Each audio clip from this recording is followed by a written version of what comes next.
কেমন আছো তোমরা সকলে? আশা করি সকলে খুব ভালো আছো। আমাদের কিন্তু নতুন বছরকে স্বাগত জানানোর সময় চলে এলো। স্বাগত জানাতে হবে নতুন বছরকে। এবছর না আমি অনেকগুলো বই পড়েছি, তার মধ্যে অন্যতম প্রিয় বই হচ্ছে আমার নিপাদের বাড়ি, অভীক দত্তের লেখা। 224টি পৃষ্ঠা সংখ্যা আর এর দাম হচ্ছে 325। পাবলিশার্স হচ্ছে পত্র ভারতী। এখানে যে নিপা, তার ভালো নাম হচ্ছে নিপবন। এখানে সব থেকে বেশি আমি যে চরিত্রটাকে ভালো মতো তোমাদের সামনে তুলে ধরবো তা হলো নিপার মা। নিপার মা হচ্ছেন অর্থনৈতিক দিক থেকে স্বাবলম্বী এক নারী। এবার দেখো, এই অর্থনৈতিকভাবে স্বাবলম্বী হলে তার অনেকগুলো সুযোগ সুবিধা থাকে। তিনি শুধু কিন্তু অর্থনৈতিক দিক থেকে স্বাবলম্বী তা নন, তিনি মানসিক দিক থেকেও কিন্তু স্বাবলম্বী। মানসিক দিক থেকেও তিনি আত্মনির্ভর, পরনির্ভর একদমই নয়। নিপার যেদিন মাধ্যমিকের অঙ্ক পরীক্ষা, সেদিন একটি অঘটন ঘটে গেছে বাড়িতে। সেই অঘটনটা কি এখন তো বলবো না, তোমরা পড়বে, তোমরা পড়ে তখন জানবে। পুরোটা বলে দিলে আর পড়ার মজাটাই তো থাকলো না, তাই না? নিপার মায়ের ছিল এক ধরনের সহ্য ক্ষমতা, তীব্র সহ্য ক্ষমতা। না না, এটা ভেবো না সহ্য ক্ষমতা তীব্র হওয়ার দরুন তাকে অত্যাচারিত হতে হয়েছে, না। এখানে অত্যাচারের ভাষাটারও অন্য রকম রূপ দেখলাম।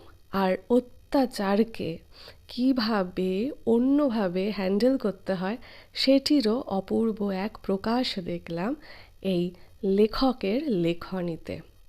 এদিকে নিপার মা বোঝালো যে মূল্যবোধ বিসর্জন না দিয়েও কিভাবে লড়াই করা যায়, কিভাবে সহ্য শক্তিকে সঠিকভাবে কাজে লাগানো যায়।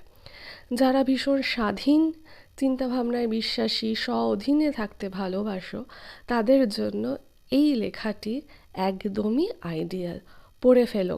এখানে কিন্তু স্বাধীনতার অর্থ যা ইচ্ছে তাই করাকে বোঝানো হয়নি। এখানে একটা সুশৃঙ্খলভাবে স্বাধীনতাকে দেখানো হয়েছে। নিপার জীবনে এসেছিল তার এক স্বামী। হ্যাঁ, এই এক স্বামী কথাটা আমি ব্যবহার করলাম, তোমরা পড়লেই বুঝতে পারবে। এখানে স্বামীর যে স্ত্রীর প্রতি ভালোবাসা, সেটাকেও কিন্তু অন্যভাবে দেখানো হয়েছে। হ্যাঁ, আমি ভালোবাসা শব্দটা ব্যবহার করলাম ঠিকই, কিন্তু তোমরা পড়লে বুঝতে পারবে ওটা ভালোবাসা ছিল না অন্য কিছু ছিল। বললাম না, এখানে প্রত্যেকটা চরিত্র কিন্তু ভাবাবে।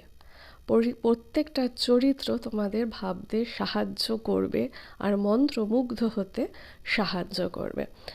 আর এদিকে যেভাবে গল্পটিকে এগিয়ে নিয়ে যাওয়া হয়েছে, সেখানে মাঝে মাঝে কিন্তু হাসি ঠাট্টাও হবে, তার জন্য বোরিং লাগবে না। খুব বাস্তব বাস্তব অনেক কিছু দেখানো হয়েছে। আর ভীষণ স্ট্রেট কাট লেখা, ভনিতা নেই, অহেতুক ভনিতা নেই, ভীষণ স্ট্রেট কাট লেখা। পড়ে তো আমার ভীষণ ভালো লেগেছে। আর এটি আমি প্রথম পড়লাম অভীক দত্তের লেখা, যেটি পড়ে আমি সত্যি ভীষণভাবে ওনার ভক্ত হয়ে গেলাম। আরেকটি বিষয়, রাজনৈতিক মতাদর্শকেও এখানে কিন্তু তুলে ধরা হয়েছে। সেটা অবশ্যই হয়েছে যে তোমার কি বলো, মুখ ও মুখোশ এইরূপ চিন্তাভাবনার দ্বারা এটা এসেছে। রাজনৈতিক বিষয়টা কি বলো তো, রাজনৈতিক বিষয়তে মুখ ও মুখোশ থাকে তো, যে আমি পাবলিক প্লেসে এক ধরনের কথা বলি আর সেই আমিটা পরিবর্তন হয়ে যায় যখন পাবলিকের সামনে থাকি না। ঠিক সেরকম দিকটাই ফুটিয়ে তুলেছেন লেখক, যে পাবলিকের সামনে বা মোবাইল হাতে আমি একজন সমাজসেবী, মানবতাবাদ প্রেমী ইত্যাদি ইত্যাদি, কিন্তু তারপরেই যখন মোবাইলটা পকেটে ঢুকে যায় আমি অন্য রূপ ধারণ করি। এটাই এই ধরনের বিষয়বস্তু রয়েছে।